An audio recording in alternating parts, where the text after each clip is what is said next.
Shonings and illness. Mafutu amagwila napita.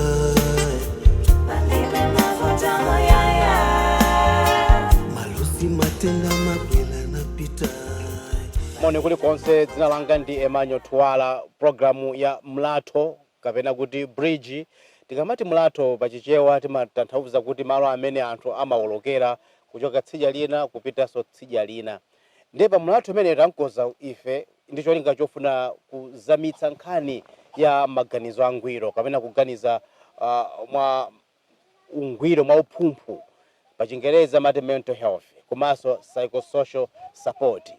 Mdziko muno takhuzira ndi ngozi kumadzidzidzi kudzera chifukwa cha kusintha kwa nyengo, mvula kugwa yambiri, madzi kusefukira, Cyclone Freddy madera ambirimbiri ku chigawo chakumwera, komanso ngakhalenso nyanja imene ya Malawi kusefukira, kukhuta kwa madzi yapangitsa kuti anthu ena amene anali pafupi ndi nyanja imeneyi moyo wawo isokonekere.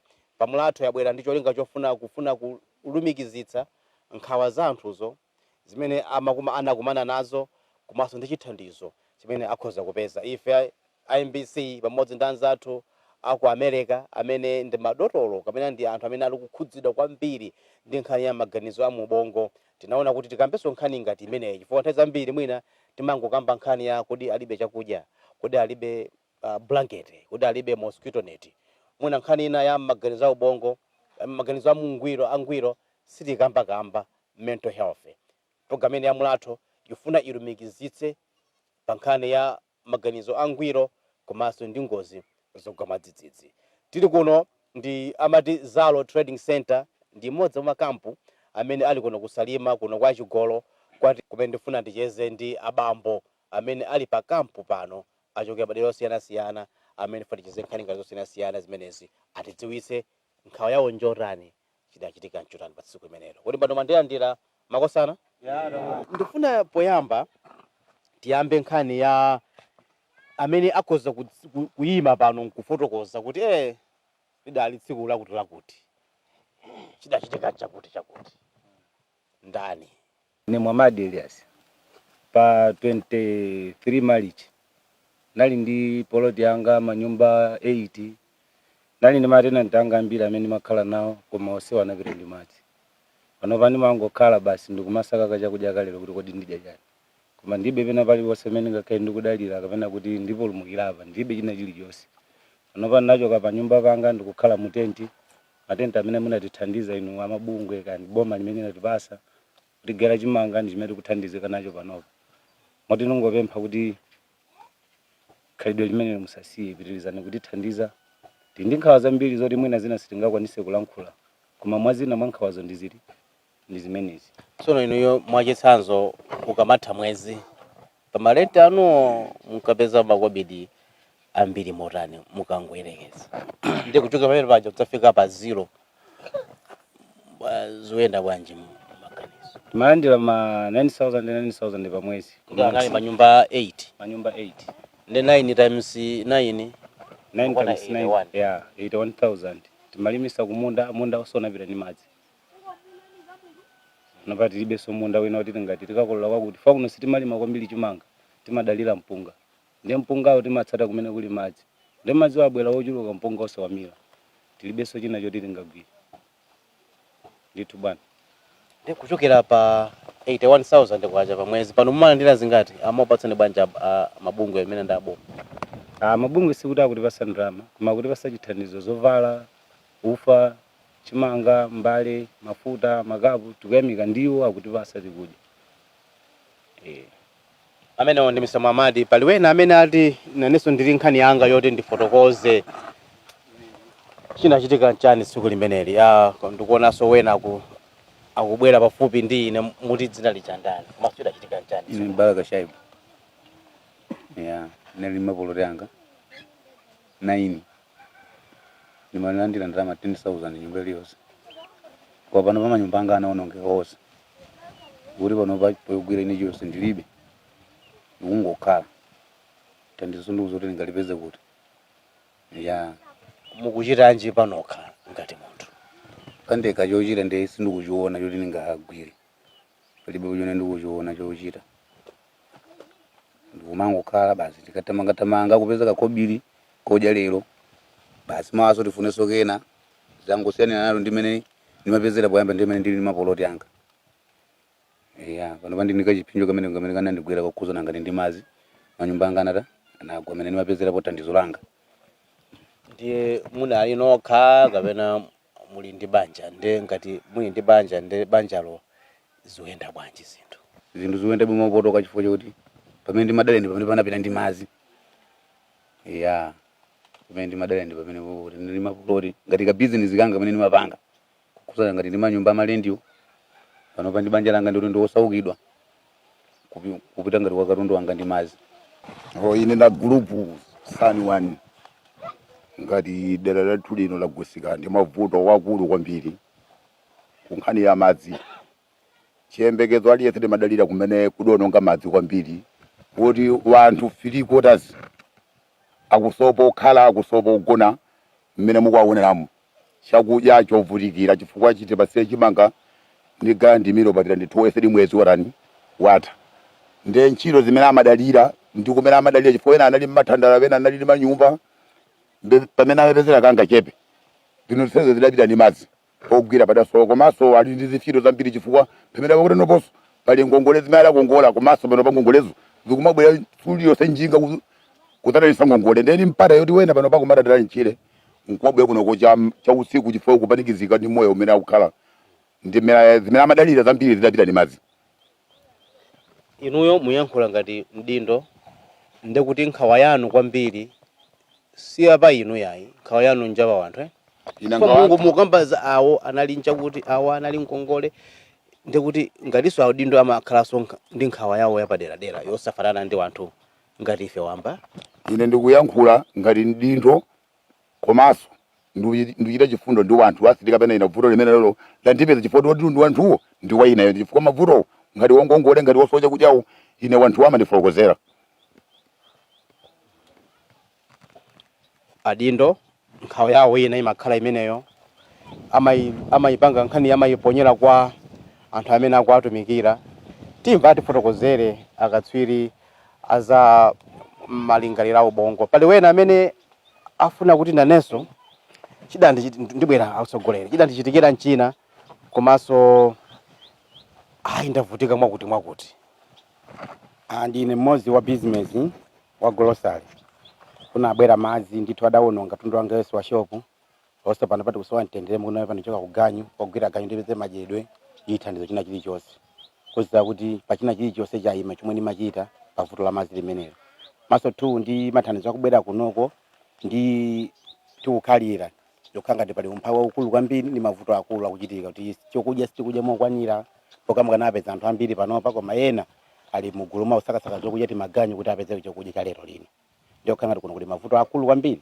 kuti so kwantendere kwa mumtima kumwe kukula kwambiri mutu anje sithu pya tunayo koma so kwantendere kuti nakati panga bwanji ndeka maganizo apangakangata kuzunguza mutu kwambiri ndiye mukuchitanji panopa ntchito yake tikugani maganyu mukutiona inuyo ine ndofuna kuti mudziyankhula ngati inuyo ngati munthu inuyo munali ndi business pakanthawi ndipo panopo simukapanga maganyu nthawi imene ndi business sinikapanga maganyu kuti kusiyana pakati pa ganyu ndi kupanga business kumasiyana kwa mtundu wako kusiyana kwake nkora business umakhala wozilamulira ganyu amayena takulamule munthu komanso tupeza yako simayenera kuti ungatanize khomo nde inu nkhawa yanu njoti inu akakukulamulirani zochita panopa nkhawa zanga zoti ndikuvutika kwambiri fa chomwe ndi malingalira ndili pano pasizikugwirizana pang'ono ndi anthu omwe ndimathandiza nali antchito ena ndimathandiza pompo koma usaja ukhangati panopa amadaya mwaine zonse zasokonekera eni ni nkhawa kwambiri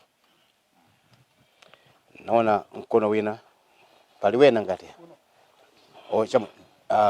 mukuti bwanji ine kukhautana ningo zimene amazi ndikukhula dzina lija ndani bwanji ine ndi Austin namaona pamusi ngozi imene iyi ndakhuzika nayo kwambiri pachifukwa chona kuti kumene ndinali ndi kumene ndi zosiyana kwambiri ndinali pa nyumba yanga ndi banja langa ndinali ndi ziweto ngati nkhuku ndinazala zipaso zanga ngati nthochi ndi mango yoncho komanso ndinali ndi madimba kumene kuti mati kukacha chonchi mapeza kuti ndili madimba panopo tikulima chimanga mbatata lero madimba musimu ya muli mazi nyumba yanga muli madzi panopo chiyembekezo choti ndikakalowemo palibe chifukwa mbali inayamba kale kuona inaonongeka inagwa ndikuti ndingapeza chithandizonso pakundivuta chifukwa china kuti mapulani onse aine anali kumeneko panopo ndikukhala umoyo opanda chiyembekezo ndithu kukhuzika kwa ine ndi mazamene andikorera. Mukamatanthauza kuti mukhala moyo opanda chiyembekezo mutanthauzanji?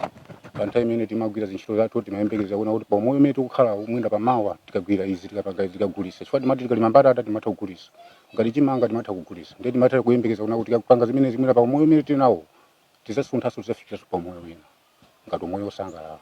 Kodi niyo makhala pamudzi pano kapena mwachokera kwina kubwera kuno kudzakhala pa kampu ino? Ine ndachokera ndimakhala muzi muno mwafumu ndimakhala muzi mwafumu asani muno komano ndikuona kuti ndachokoko chifukwa cha vuto la madzi. Ukoko kuti mukamati ukoko ndi kudera limene timakhala chifukwa pali muzi umene kunyanja umene kuli madzi pano tikusa ngati kunyanja sopano kudoko kuba poyamba pa kudali nyumba za wanthu kunali business za wanthu timapanga ma business ndithu. Tikumva nkhani ngati zimenezi, nkhani zoawitsa, nkhani zoti tikamazimva pena kutsira ndithu msozi. Mukuti bwanji? Dzina langa ndine Leo Sapanga ndimakhala konkuno ku Chigolo. Kunoko ndi kumalo kumene ndi doko la Chigolo pa chizungu amati fishing beach. Ndiye tikamati doko ndiye kumene kumachokera somba zonse bonya somba za mtundu wina uliwonse. Ndiye ife tinabwera kuno zaka pafupi sopano ndi 8 ndili kuno. Ndinabwera ngati wa business. Ndiye ntakhala kuno ndidakhazikisa sopano mathandala kuti asozi aja kamabwera kuno ine ndi mmodzi amene ndimagula somba ndimanika pathandala. Ndipo kunyanja kumeneko mutati mupiteko kwadzadza madzi mwina panopo ndi amabere. Ndinali ndi matandala okwanira 13 komanso ndinali ndi shedi. Matandala ake oyanika ngati timene timayanika mbali manyumbawa kapena atali bwanji ngasi matandala atu amene timadziwa ndi oyanika miphika masosala kuno limakhala 80 meters kapena 60 meters limodzi. Ndeno pamene popo kuti timayanika mwina boti limodzi limatenga matandala 4. Ndiye kuti pamabwera anthu ochokera ku Lilongwe, ku Blantyre, ena mpaka na ku Zambia. Tikupita kusalima, tipite kunyanja tikagule somba. Ndiye amatipeza ifeyo a business amene tili ndi zida. Timauza kuti muchita lendi thanda limodzi 10,000, thanda limodzi 10,000. Ndiye pa siku ndimatolera inenso kumanika. Mukamapita kulimbi kuja department ya somba bonya kuchimake ndendi kunoko. Kulilongwe kuja mukaiza pakade mukaona mapiri abonyaja kuchima amachokera kunoko ndi ageni yake ndifeyo amene timalandira anthu aja. Ndiye kuti akabwera kuno anthu aja timalandira timapanga ndalama. Ndiye ndinali ndi midadada misasa yokwana mapisi oti azirowa anthu ake asanabwerere kuja muzigona muni ndalama zanu mugula somba kuno kwa Asani tikutetezani muzibwerera kwanu kaya ndi ku Nzuzu kaya ndi kuti kuno kusalima. Sabwera ku town kuja amabwera kuno kunyanja. Ndiye kunyanja pa beach yogulira somba palipo makhala maboti 100 adzilimira komonsewo anachoka anapita madera ena kunoko tangokhala. Ndiye panali pa December pa February 28 tinangona mazi aja nyanja ikungosefuka ikufika mmaground mmatandala. Madzi aja elero ndi amabondo kugona tipeza madzi anchuno. Ndiye kuti business yathu inati panopo madzi ndi amabere. Matandala aja kuweweseka kwamba kugwa kuonongeka. Ndidangochoka kungopinda lero lino ndathera kukhala musasa ngati wankulu ndi ana. Natenga ngongole ku Binson and Credit Fund yoti mwina ndizipanga business imene nimapita ku Lilongwe, nimapita ku Kasungu, nimapita ku Ujeni.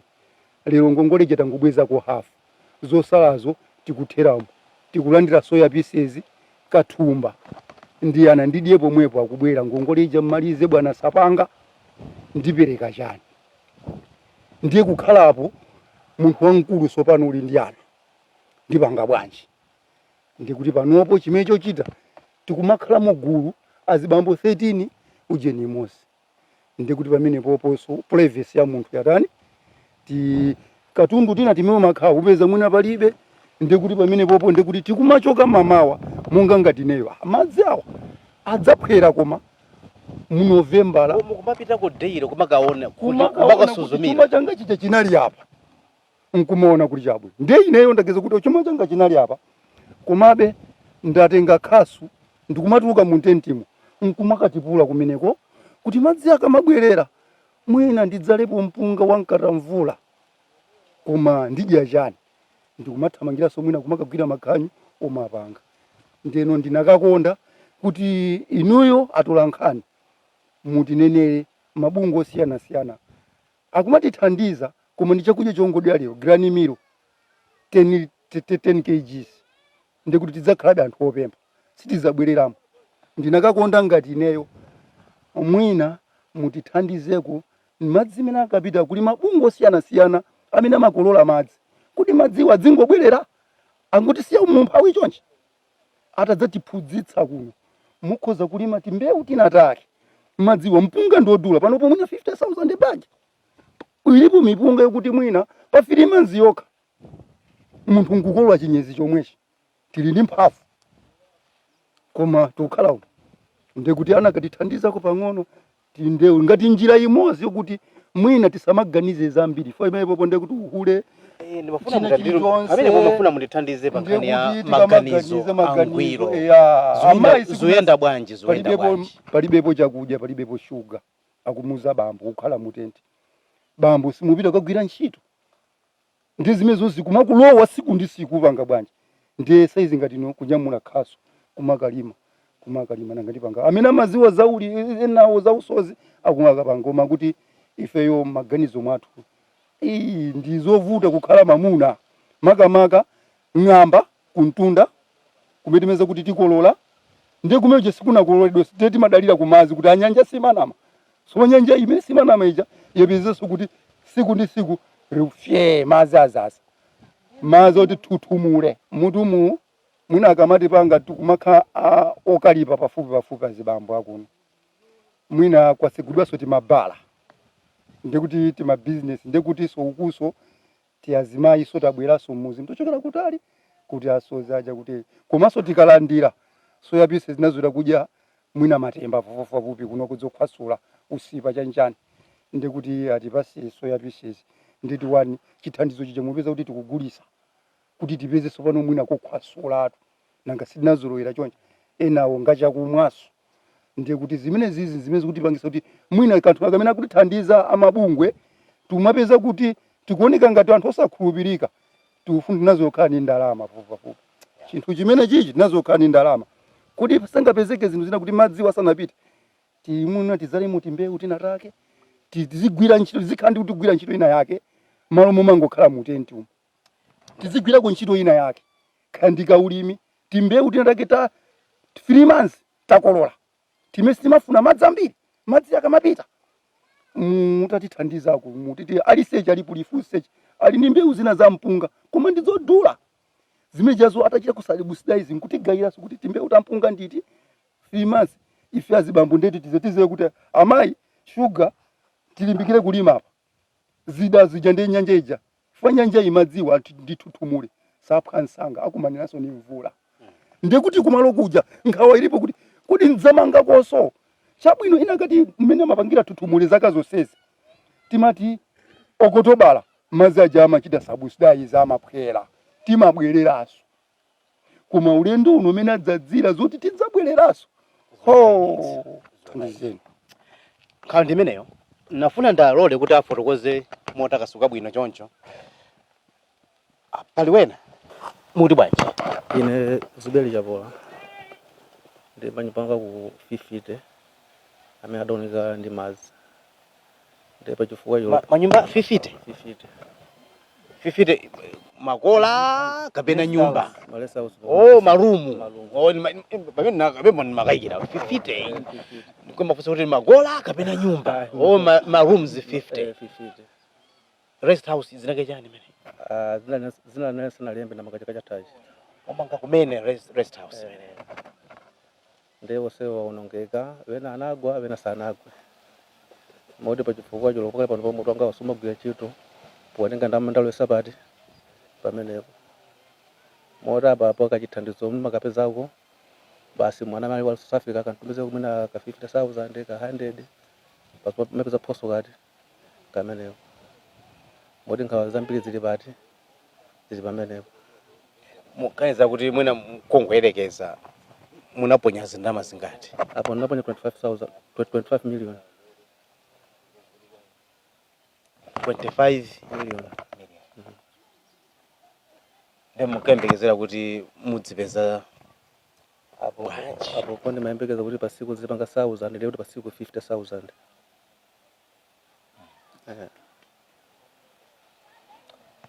Ayi nkhani ndimeneyi tili pano pabwalo pa Zalo Training Center pamene pali kampu.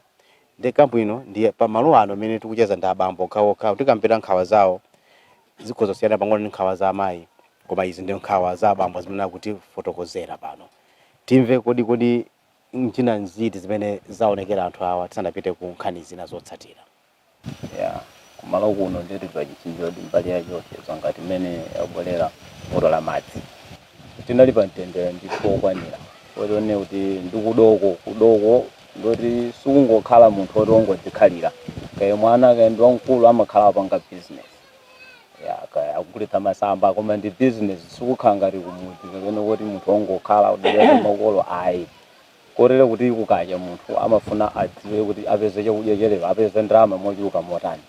Pachichinjo ichi choti anthu tinamwanzana ndipo zimene lidasiya uku ndi zinthu zoti zimatipezetsera ndalama zimatipezetsera chakudya tsiku ndi tsiku ndi chimene tingafune pamoyo wathu, koma ichocho chinatiswekera kwambiri fuyoti situyembekezeraso kuti zinthuzo tikhozozipezanso mwachifupi ayi ndi zinthu zoti madziwa zimene zinadulira pano kuti upeze chinthu zotenga nthawi yayitali, koma pano pomwe umenewo unatidutsa.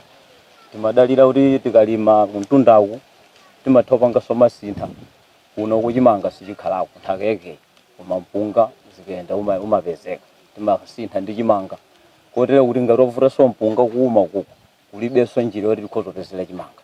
Mavuto amenewo ndi amenenso tilino nkhawa kuti kutsogolo kwathu chakudya china ngati mmene inavutira so mvula madera ena kuti tichipeza motani wena mbali zina amabwera kudzasinthitsa mpunga ndi chimanga, izozo zativuta.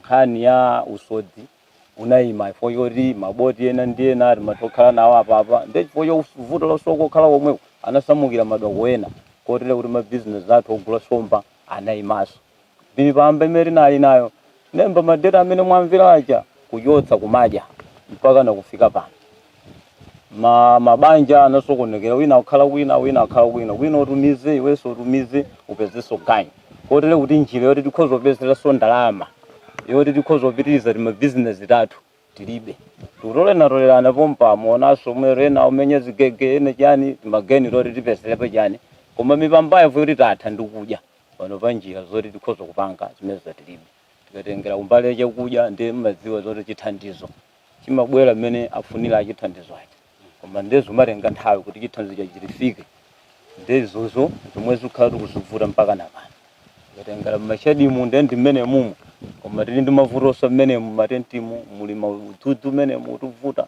zakudya zimene mwanda mwabwerera muja moto suna yake topkola kwayakwana koma apapa sitinadye ndi nkhani imene ikutivuta pakati pano. Ine ndi Precious Katundu ndine mental health psychosocial counselor pa Ndimoyo palliative care pa Salima District Hospital. Ndeno ndamva ndithu mene akufotokoza anthu okhuzidwa kunoko afotokoza kumbali ya nkhawa zomwe akukumana nazo pa vuto lomwe linachitika kunoko. Ambiri zikuonesa kuti nkhawa zawo kwambiri ndi kuluza kwa katundu omwe anali nawo ndoti analuza katundu ambiri ena anali malandlord ndikuti pano pafika pa zero ndithu kuti ambiraso wani ndeno ali pa kampu pamene zikukhala ngati kuti moyo wawo akukhala moyo woti sanawuzolowere nanga sianazowera kumakhala ndi ndalama ndi panopa moyo wawo woti uja kuti kumangochita kukhala kupempha kupasidwa ndi munthu sukhala moyo woti malingaliro ako amakhala kuti olongosoka. Chifukwa chake ndinamva kuti ena kufotokoza kuti ndithu ena umapitadi kukamwa mowa. Chomwe chimapangisa zimenezo kwambiri ndichifukwa kuti akufuna njira ina yoti achose chani nkhawa zawo zomwe zili pakati pawo, komano zimapangisa kuti munthu ukakhala kuti ndi nkhawa umasankha njira ina yake yoti yosakhala bwino nthawi zambiri yochosera nkhawa ngati njira yomwe akufotokozayo. Komano pali njira zambiri zoti anthu tikhoza kutani kusankha patokha kuti tichose nkhawa kusiyana ndi njira ziti zimenezo. Ndeno pafunika kusata njira zina zoti zikhoza kutithandizira ifeyo patokha. Aboma mabungwe enawo ayembese amlatho apa akubwera ndi njira imodzi yoti akutichosera chani akutipepusa chani nkhawa yomwe tili nayo chifukwa apapa mmene akujambulira panopa ndiye kuti ena ake ali kutali kaya kumpoto kaya kunsanje kaya kuti kublanta kuti aona enaso mpaka na mwina kunja atu aona nawo zimeze ndi akhoza kutani kuthandizira ndeno nkhawa yathu ikupepukidwa. Komanso ifeso pamene tikukhala pakampu pano tikuyenaso titengepo gawo lalikulu loti tichose chani nkhawa zathuzi, chifukwa sichina chilichonse choti akhoza kutipangira. Namvaso akufotokoza kuti yayi kumakhala kamwayi kuti timakagwira timaganyo ndizone ndalama yomwe timapeza kuganyuko oti kalikali tinkatha kukagula kamowa kumwa ndalama imeneyo panopa tisayike kwambiri kuti kumeneko tipeze zina zake zoti zikhoza kutithandizira. Koma awa ananena kuti iwowa alali ndi nyumba ma room more than okwana 50. Awa ndi nayi zithandala zoposera 13. Angapange ganyo akuluakulu amene wawa pa iwo watu ndi malandlord akuluakulu anazowera moyo wina wake kuti sangakhale pano pasangakwanise komano chomwe chofunikira kwambiri njoti zinthu zinachitika tikuyena kuvomereza muchizungu timati self acceptance ndeno pafuna kuvomereza ndi condition yomwe ili pakuti inde pa nthawi imeneyo nali pati nali apa mazipeza zinthu koma panopa zinthu zatani zasintha chifukwa pabwera vuto apa ndikuyenera kuti ndipeze kena kake ndizithandiza ngakhale mabungwe ena akutani akuthandizira ifeso patokha titengepo gawo chifukwa kuti tipeze kuti pamawa kupeze kuti tilipo mpano tipezaso mwayi wina woti tikhoza kuzazipezaso zinthu ziti chifukwa tikuyena kuthokoza kuti sitinaluze chani moyo ngati tili ndi moyo ndi kuti zinthu zili bwanji zili bwino pamenepo.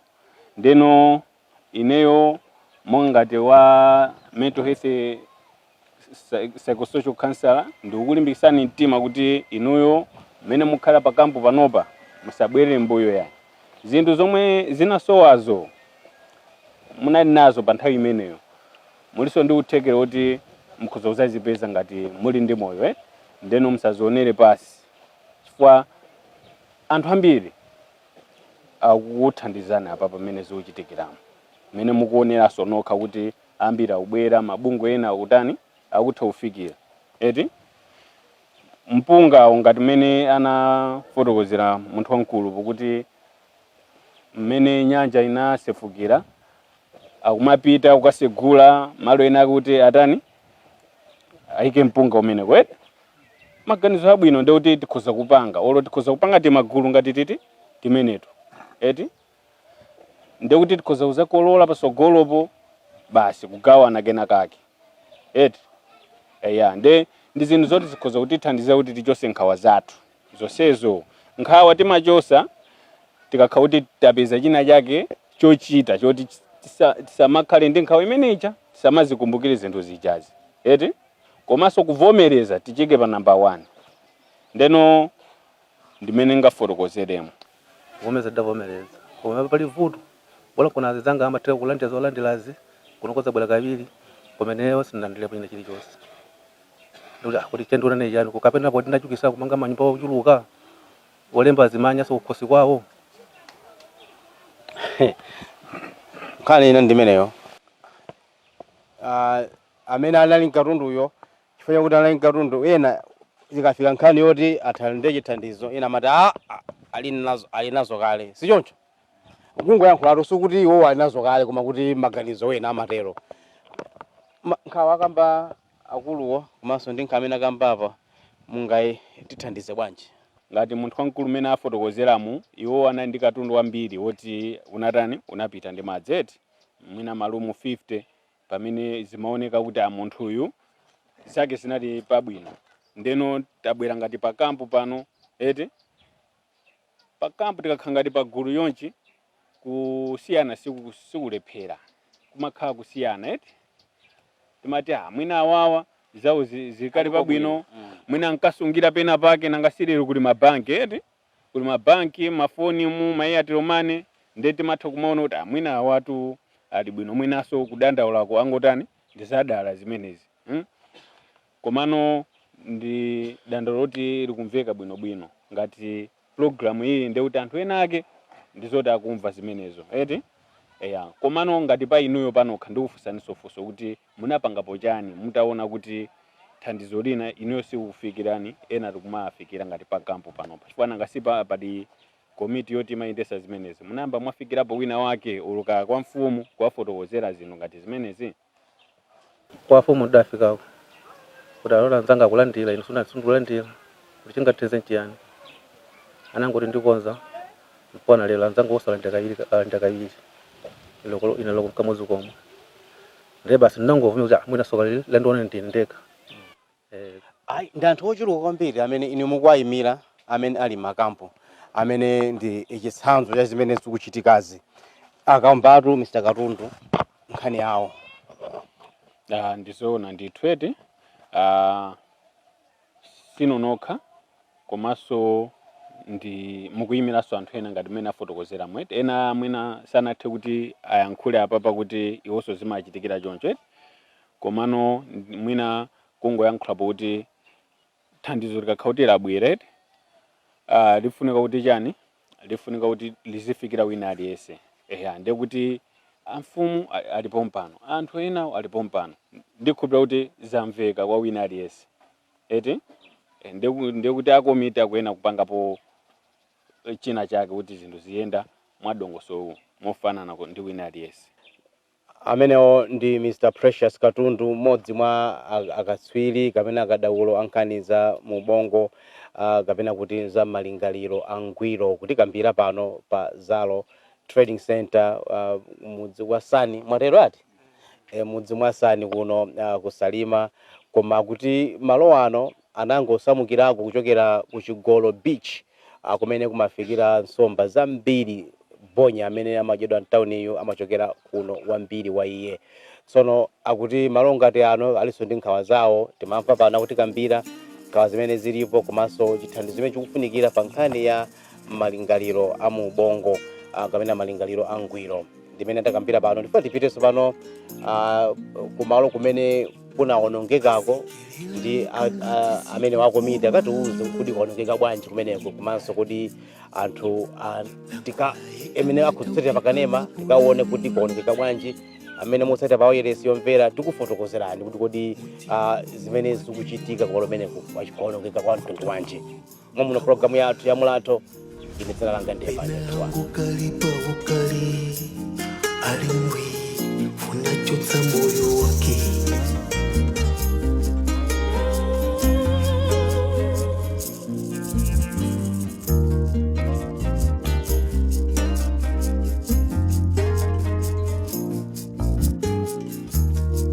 akakanizira za panyumba za kuchito za sukulu za chikondi za ndale za ngongole sauza inakupa kweruzidwa bewa chitonzo timanena kuti timene timakambirana zokambirana zija ndi kuntunda komano tikufuna tipite kumene pamakhala padoko penipeni la Chigolo Beach kumene tifuna kuti tikaone tokha kapena kuti tikakutsimikizireni za zimene zikuchitika akuyankhulamo akutifotokozera amene tiyenda bwanji kuti tichokera pano tikatere kuti ndeti zikabwerera ukoko makasimukakocheza pa mtunda kaya ungafika pa mzikiti mwakocheza kuti muzipita ku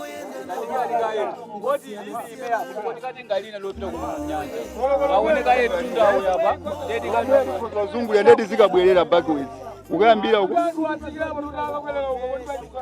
chabwino Ayi ukayambira payambira manzi timafuna timve kukangana kumeneko kukambirana kumeneko panyanja makhala zokambirana zina ndi mwazi modzi mwazi okambira nditagwizana kuti chani tiyenda bwanji tifika apa pali ngati wakantunda kwenikweni tikutero kuti tili pakatikati pa mtunda umenewo ndi umene tsopano tifuna kuti mosemu muli madzi okhaokha mtsinje kamene kuti nyanja inasefukira mosemu munali mumtunda muno munali mumtunda mosemuno munali mashopu chanchani mosemuno mose unali mtunda kuona ali apo pali mjigo apo mjigo ndithu muona saluni kugwa madzi amenewa ndekuti akafika ndikuti makoma akungogwa. Lero kuti tinachoka pa zokambirana paja tinati tikaone kwambiri kumene kuna khudzidwa kwambiri anthu amene timacheza nawo pamene paja anasamuka ambiri kuchokera kuno tili kuno ndi mmene munkadutsa anthu pansi magalimoto amadutsa muno kupakadali pano ndi nyanja ndithu kolido yonse kamene kuti msewu wonse wa anthu amene amayenda panopo ndi pa nyanja ndili ndi mmodzi mwa komiti ya kuno ya disaster tezinale jandani komanso kutetuzeni tili pano ndi pati mujandane nakale tili kuntunda kuja ine ndine Mubaraka Hussein ndine secretary wa VCPC kapena tinene kuti wa komiti yoona ya ngozi zogwa mwadzidzidzi pano tikuyendera pano ndithudi pano pa machidwa kuti pa misewu folo umene mwachoka msewu waukulu wochoka kunyanja uku kupita kumudzi maso msewu wina wake wochokera cha mudzi mwasani muno kumapita kuti cha kumanja kwathu umene kumachedwa kwa awaziri moti kuti kunena kuntunda kumene kuja kuli muziso wina mukuona mango kuja kumene uja timachedwa kwa waziri pamene uku timati kwa Robert pamene mmene tikudutsa muno ndi timati mudzi mwasani tikunena pano ndithu apapa madzi adadza disaster ikoneka tikuiona maso mwathu madzi munali mudoti muno mu matraki okatenga somba za fisheries amapita mpaka na kunyanjako moti tikunena pano pa munthu osati kuti angalowe mu chisawawa usiku ekha mukuona kunali zimanyumba zolongosoka zimamashoni imene inali rest house yathu yaikulu kunoko kuzalo kuno kumene kumafikira alendo timati executive visitors ndakusonyeza kuti manzere kwangako ndi awa ndi ma rest house ma rest house amene munali china chilichonse mene mukupatulapo screen mano mene mukunena kuti magetsi mibedi yabwino mattress mene tikunena muno ndithu muna china chilichonse amagulitsamo free ngati ma cold drink ngati mene amabenamo nyimbo ma shop aujeni ma Airtel agent ngati mmene mukuona muzina ndi zina zatanapo za miramira sono mmodzi mwa amene timacheza nawo ndi akuluakulu ali kumbuyowa amene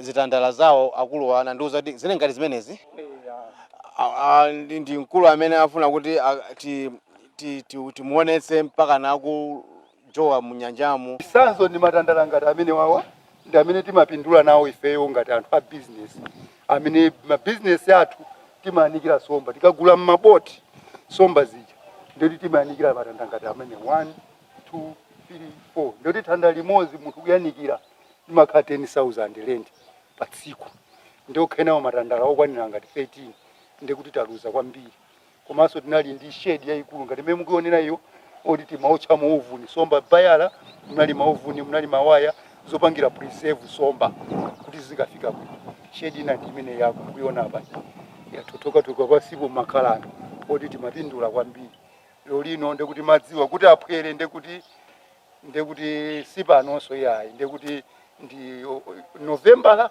kapena December kuti madziwa afika kuita Oktoba lakhala kutsika koma ndikuti apa pasiza bwe aza kumanaso ni mvula ndeti mvula ikagwa muti mu December la muno madziwa dzakha kuti sanapwere kwambiri ndekuti katundu ngati ndekuti taluziratu forever nyumba ngati zimene zizi nzoti ngovuta kubwera tikamati kuti izi sumuza ngamangeso yani ndekuti uziganiza zoti kungophwasula ndiukamanga kumtunda ndi panopo panali pa fishing beach ingoti pamabwera anthu kuseko kumagalimoto amayima pano kumanyamula somba kumapita nazo kulimbi maboti amasonkhana pamene oti kunoko nyanja inali kumeneko kuti akati kumasamuka ikumati displace lero lino tili kumene kuja kumene kuli matenti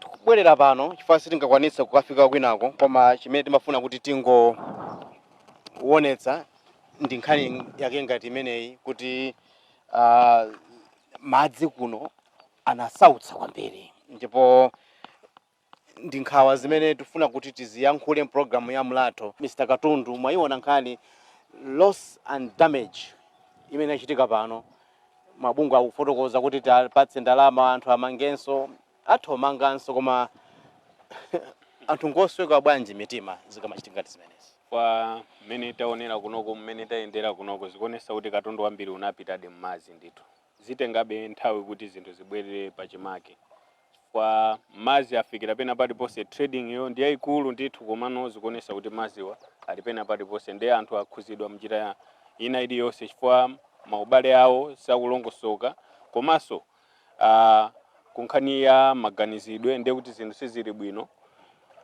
maningana nkhani ya chumaso pakati pawonso ndiye kuti abwera kumbuyo kwambiri ndeno zifunikabe kuti anthu kuthandizidwa kunjira zonse ka kunjira za hefe komanso kunjiraso ena oti kuwathandizirako.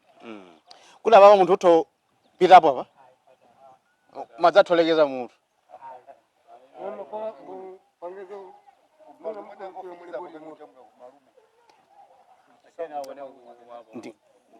tikhozolowa apa ayi koma titobwerera koma ndimafuna kuti tikaone mkatikati muja itobwerera mbuyo chifukwa tukukamba zimenezi pa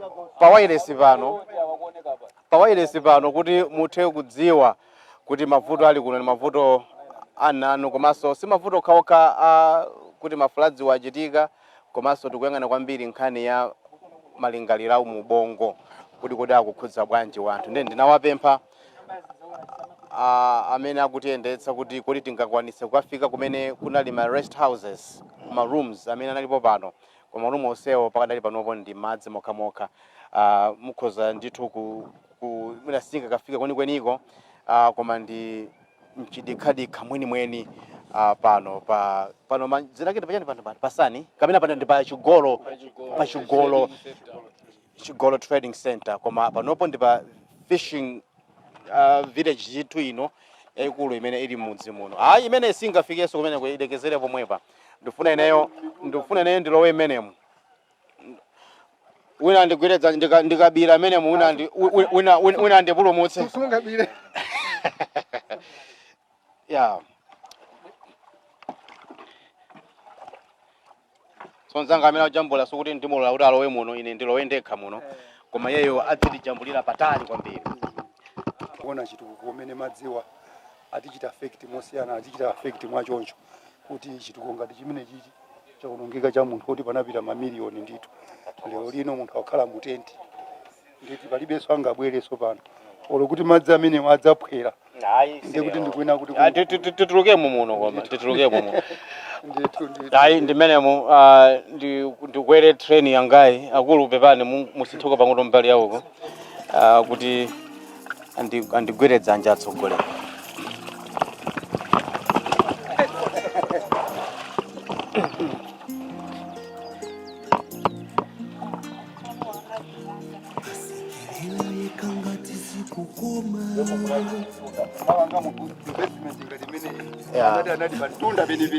auli 1979 ndikupa kuti kuno kudali nyanja idatika koma ina tsileka kupita uko singezo anthu anamanga my business awo kwa zaka 20 zapita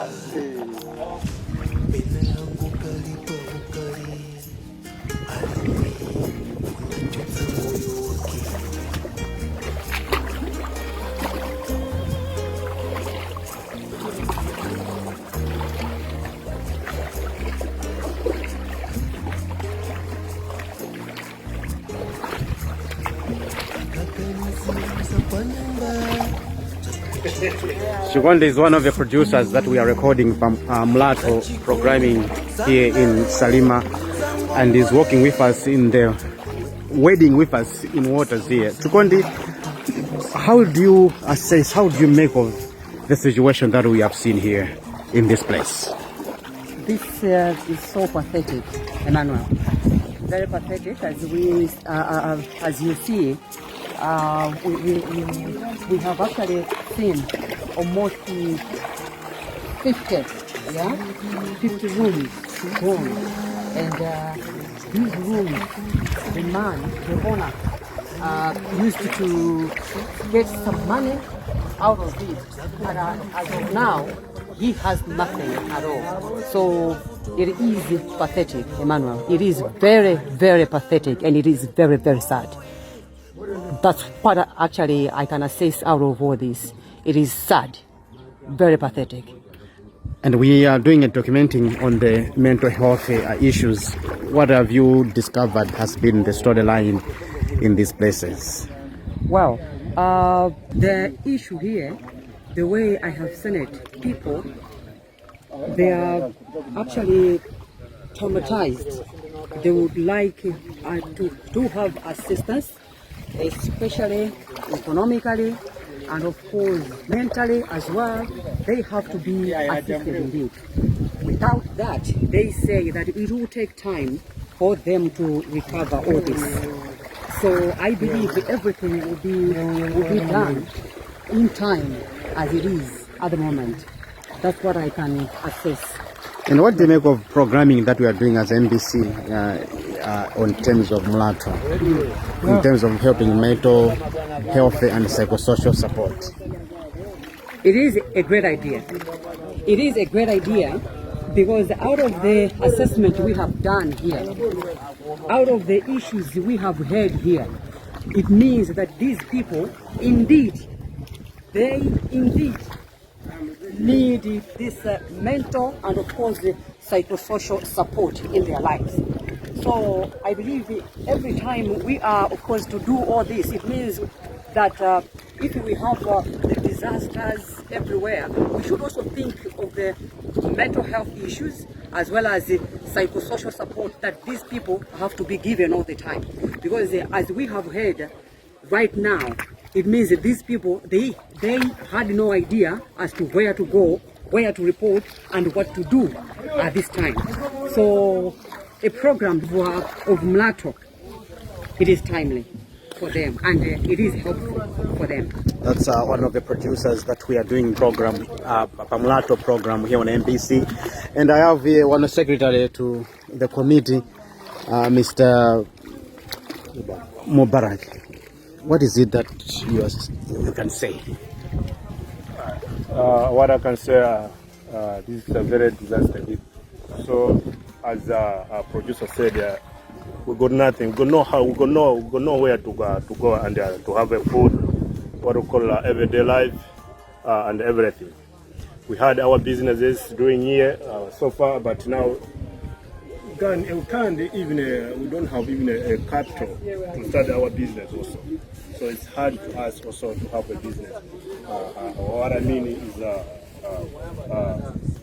have a capital to start a business. We had everything, but everything is gone with this what we call floods. Fokozereni nkhani yo ndio inaenda bwanji kumaso tukumva kuti zimene zinali katundu wanu pa katundu wanga amene apanga manyumbawa koma chifukwa cha madzi limene khauli pale pana kuti ikosendini ndamanga manyumba kona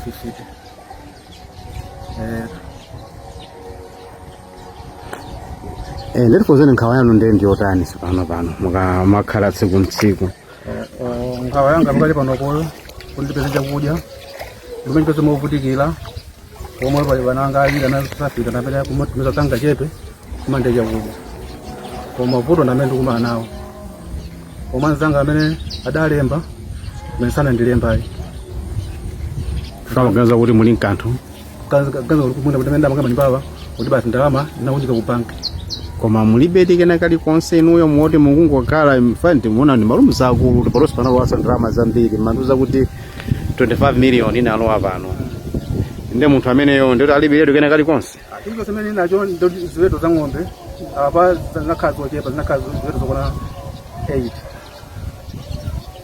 zimene ndikuti zinakumagulisako mapeza kuthandiza mandama zambiri zinathera pati zinathera pano moti sindinadyerayi muchifukwa iwo anzanga amene amalandira chithandizo ndi amene akulandira ineyo sana anatenga malo anga kumweka munthu wina zina ndi amene akulandira pamalo anga waine. And Mr. Katundu is a psychosocial counselor of mental health in Salima, but working in private sector. Just tell us, Mr. Katundu, Precious, what have you seen and what are some of the effects that you think you've recorded in terms of mental health issues and looking at devastating effect that these people have gone through? Actually, we are here to provide psychosocial support, looking at the condition of floods here. People have been really affected in terms of financial support, and there's a great loss to them where they are grieving properties like shops, their business. They were depending on their business, fishing, and now they have nowhere to go and they found their daily food. So they have really been affected psychologically. So we are here to provide, to be with them. They should not feel like they are alone. They are out there. There are people out there who can support them as we are doing here. That's what we do. So what do you make about Mulato concept that our friends from US have partnered with MBC? Do you think it is important to tackle mental health issues in Malawi during this climate change era? Yes, it's a great thing, a great move where Mulato has come in to link up mental health with people in Malawi here, because if we talk about mental health issues, people they don't take it seriously. Even the government itself has to take it serious. It has to employ more psychosocial and put them in community hospitals and district hospitals as well. As you can see here, people they really need psychological support, where they have lost many things here, and they need that help. So Mulato coming here is an intervention whereby they have linked up with here people from this community to get help from other NGOs and other caregivers. That's what I can say. Mr. Precious Katundu, a psychosocial support counselor here in Salima, talking to us in Mulato program, and we are still recording these visuals. These are visuals that you can never find anywhere else.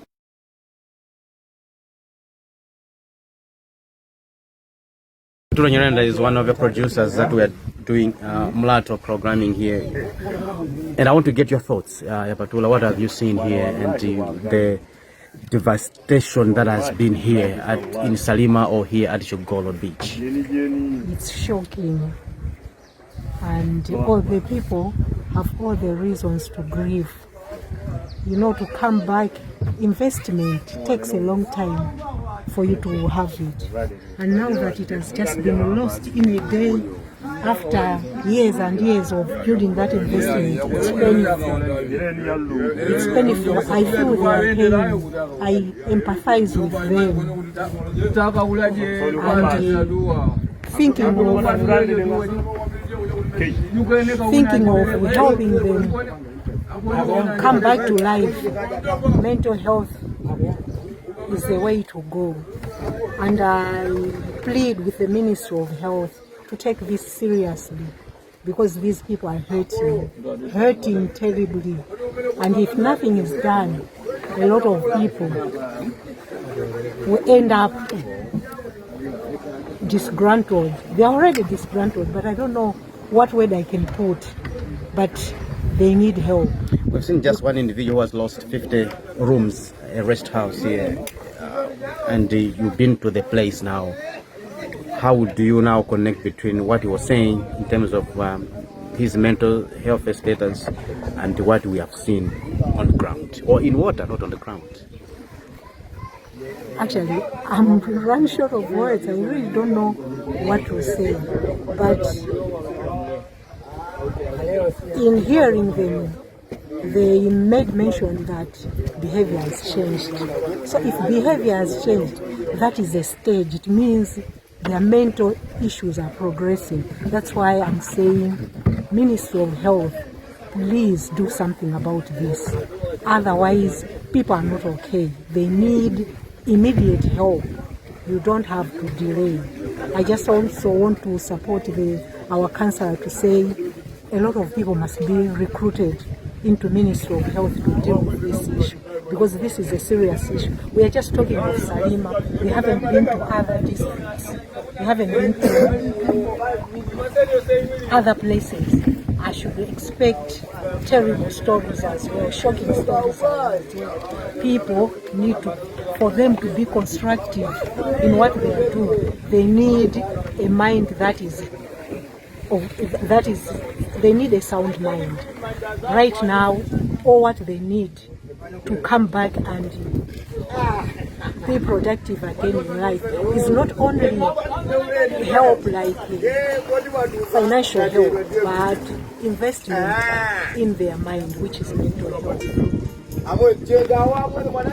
That's Yapatula Nyinenda there talking to us just to get reactions of our producers that are doing this kind of production. And I see my camera person, my camera operators leaving this scene, and we also getting out of the boat or canoe that we have used to see the devastating picture that has been here at the Shogoro beach. Pena hangu kalipa ukali alimwi funachotsa moyo wake.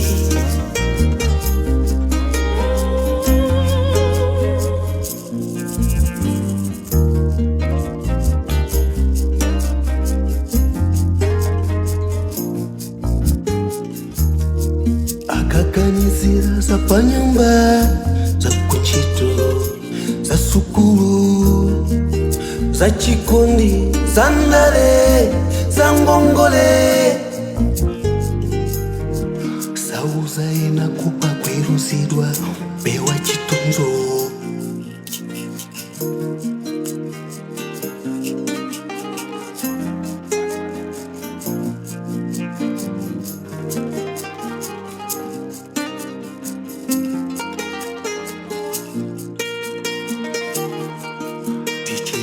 bwino potiwe sudziwa nyengo zomwe nzakwa kurudzamo langulane bwino poti sudziwa nyengo zomwe nzakwa kurudzamo ndananganene kuti alibe mavuto tingoyenda nawo ngosiyana siyana.